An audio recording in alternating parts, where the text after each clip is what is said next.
24-летняя Елизавета еще несколько лет назад должна была получить положенное жилье. Девушка-сирота. По неизвестным причинам ее не оказалось в списке нуждающихся. 2 года Елизавета доказывала, что имеет полное право на квартиру. У нее есть решение суда в прошлом году, и в этом году она получит квартиру в городе Курск. Кстати, обещал лично приехать на новоселье к Лизе. Обязательно с каким-то подарком приедем. Выпьем чай, пожелаем, осветим комнату, где. Ну и пожелали ей, чтобы она, я так понял, недавно вышла замуж, чтобы много детишек было, чтобы этот дом, жизненное счастье было, чтобы не покидало. Чтобы, бывает же так, бочком коснется и счастье уходит. А оно, чтобы ей сопутствовалось повсюду, чтобы это счастье.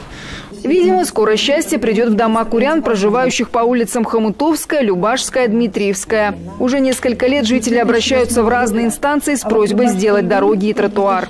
Был заказан проект на строительство новых дорог по нашим улицам. Было принято решение весь срезанный асфальт, который будет образовываться от строительства новых дорог, будет пущено как на наши улицы. Виталий живет недалеко от Триумфальной арки. Говорит, что в дожди невозможно пройти к остановке в районе картодрома. Там нет ливневой канализации, вода скапливается едва не до пояса. Прохожим приходится ютиться в разных местах, ожидая транспорт. К ноябрю обещали проблему устранить. Определены сроки исполнения, исполнителей. По предварительным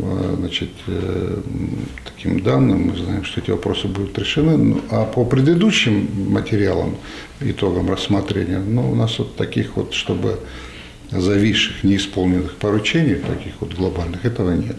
В этом плане, конечно, работа ведется. Я считаю, что и здесь аппарат полномочного представителя срабатывает. Мурат Зязиков признался, что очень любит Курск. Он посещает наш регион уже 6-й раз. Лично контролирует, как исполняются все просьбы жителей.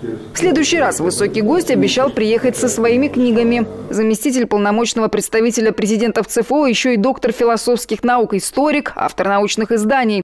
В своих работах он исследует значение русского языка в современном мире и считает, что каждый россиянин должен писать и говорить без ошибок. Чем грамотнее будет народ, тем меньше будет беготни по инстанциям в поисках правильных решений, уверен Зязиков. Екатерина Худякова, Антон Латышев, телеканал СЕИМ.